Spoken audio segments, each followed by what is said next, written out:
CM Nayab Saini से मिले अभय चौटाला। राज्यसभा चुनाव से पहले कई मुद्दों पर बात और फिर भूपेंद्र हुड्डा पर पलटवार। अभय चौटाला का हुड्डा का वहम निकालने की बात कही, तसल्ली कराने तक की बात कही, गद्दार शब्द का इस्तेमाल किया उनके लिए, फिर याद दिलाया स्याही कांड। जो कहा अभय चौटाला ने वो सब मैं आपको दिखाऊंगा, सुनाऊंगा। लेकिन इनेलो की रणनीति क्या होगी उसका भी इंतजार है। क्या राज्यसभा चुनाव के लिए वोटिंग में इनेलो हिस्सा लेगी या फिर नहीं? और मुख्यमंत्री से मुलाकात में क्या क्या बात कही अभय चौटाला ने?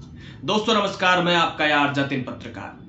हरियाणा में राज्यसभा चुनाव को लेकर सियासत में गर्माहट है और इसी बीच अभय चौटाला ने सीएम नायब सैनी से मुलाकात की अपने पार्टी नेताओं के साथ। इनेलो के प्रदेश अध्यक्ष रामपाल माजरा भी मौजूद थे, पार्टी विधायक आदित्य देवीलाल भी थे, काफी नेता थे और जो थे उनके साथ वो उनकी तस्वीर भी मैं आपको दिखा रहा हूं। तो इनेलो के प्रतिनिधिमंडल ने एक ज्ञापन भी सौंपा सीएम को, वो भी मैं आपको बताऊंगा। लेकिन उससे पहले राज्यसभा चुनाव पर उन्होंने जो कहा वो आपको बताता हूं। दरअसल हुड्डा के बयान पर उन्होंने फिर पलटवार किया और कहा कि वो हुड्डा की तसल्ली कराएंगे। उन्होंने फिर 2016 राज्यसभा चुनाव, स्याही कांड, 2022 राज्यसभा चुनाव, ये सब याद दिलाया। साथ ही उन्होंने ये भी आरोप जड़ा कि हुड्डा ने हमेशा अपने आदमी बेचे, गद्दार शब्द का इस्तेमाल, वहम निकालने तक की बातें कही अभय चौटाला ने भूपेंद्र हुड्डा के लिए। सुनिए, मैं पूरा बयान आपको उनका सुनाता हूँ। हुड्डा की बहुत तसल्ली कराऊंगा, चिंता ना एन टिका के तसल्ली करा दूंगा।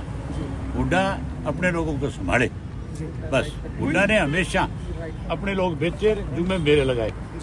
अब की बार देखना।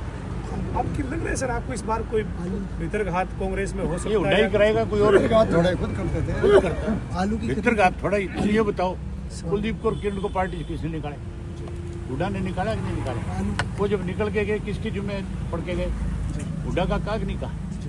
तो इसने हुड्डा ने उनको निकलवा करके बीजेपी की मदद करवाई कि नहीं करवाई? एन मौके पे आके जब चुनाव था राज्यसभा का, उन 5-7 दिनों में इस तरह से उनको प्रताड़ित किया कि उनको छोड़ करके भागना पड़ा। इसी तरह पेन की सही किसने बताई? उस हुड्डा से ये पूछो सही पहले, जो आज इतना कह रहा था उसको मेरे सामने ले आओ ना, मैं उसका बैम काट दूँ। नहीं पूछ रही उससे, तेरा पेन की सही बदली, तेरा खाली रहा कि नहीं रहा? तू अनपढ़ आदमी है, 2 दफा का चीफ मिनिस्टर है, तू बैलेट पेपर खाली छोड़िया। इससे ज्यादा और क्या भी कहेगा तू बीजेपी? अपने 14 लोगों की पेन की सही बदल दी, इससे ज्यादा गद्दार हो सकता है कोई? आज जो सरकार है बीजेपी की, आम आदमी ये कहता है कि इसके लिए हुड्डा जिम्मेवार है।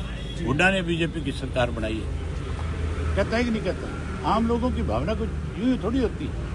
तो हुड्डा पर जमकर बरसे अभय चौटाला। उन्होंने कहा कि आज जो बीजेपी की सरकार है हरियाणा में, आम आदमी ये कहते हैं कि इसके लिए हुड्डा जिम्मेदार है। तो लगातार राज्यसभा चुनाव को लेकर इनेलो और कांग्रेस के बीच बीजेपी की बी टीम को लेकर बयानबाजी चल रही है, क्योंकि हुड्डा ये कह चुके हैं कि अभय चौटाला ना तो कांग्रेस को चाहते ना बीजेपी को चाहते। इसलिए अगर वो राज्यसभा चुनाव के लिए वोटिंग करते हैं तो इसका मतलब वो बीजेपी की बी टीम है।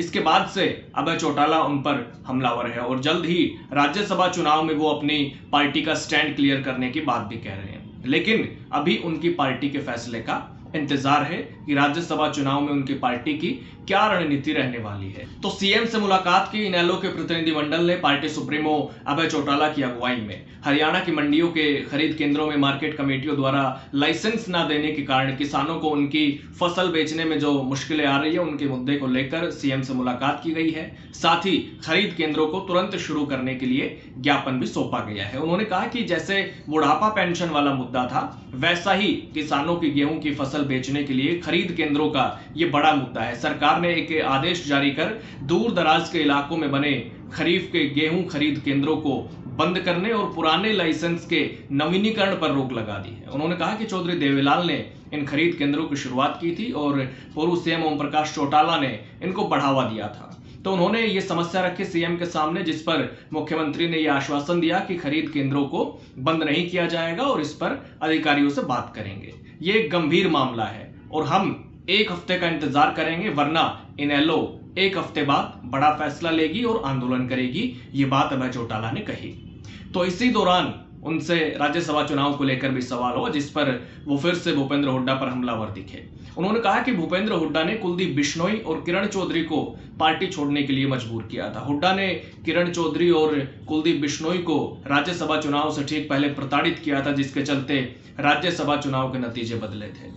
भूपेंद्र हुड्डा को स्याही कांड भी याद रखना चाहिए, स्याही किसने बदली थी, ये बातें कही अभय चौटाला ने। इसके अलावा 2 दिन पहले भी अभय चौटाला ने हुड्डा पर प्रहार किया था कि उन्होंने हमेशा कोई ना कोई रास्ता निकालकर बीजेपी की मदद की, उनको ऐसा कहने से पहले 100 बार सोचना चाहिए।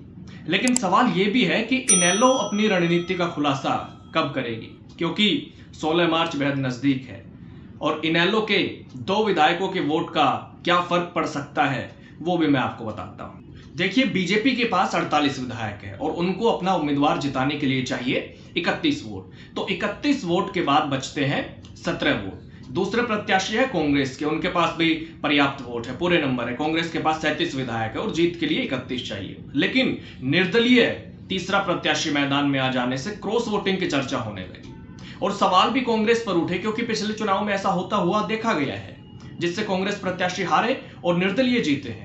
तो निर्दलीय प्रत्याशी की जीत बिना क्रॉस वोटिंग के संभव नहीं है। ऐसे में अब उनके साथ बीजेपी के बचे हुए 17 वोट प्लस 3 निर्दलीय विधायकों के वोट जो बन जाते हैं 20। अब उनको जीत के लिए 11 वोट और चाहिए।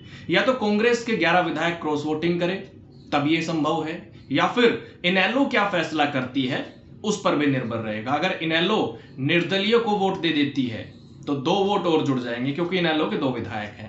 फिर कांग्रेस के 11 की बजाय 9 विधायक क्रॉस वोटिंग करेंगे तब भी ये संभव है। और अगर इनेलो वोट नहीं करती है तो क्रॉस वोट चाहिए होंगे 11। तो इसलिए इनेलो के 2 विधायक किसको वोट करेंगे ये देखना महत्वपूर्ण होगा। इसलिए इनेलो के फैसले का इंतजार है, इनेलो की रणनीति का खुलासा होने का इंतजार है। हालांकि आपके हिसाब से इस राज्यसभा चुनाव में इस बार क्या हो सकता है जो तीसरे उम्मीदवार की एंट्री से दिलचस्प हो गया, तो आप अपनी राय जरूर दे सकते हैं। कमेंट बॉक्स के दरवाजे हमेशा की तरह आज भी आपके लिए खुले हुए हैं। नमस्कार।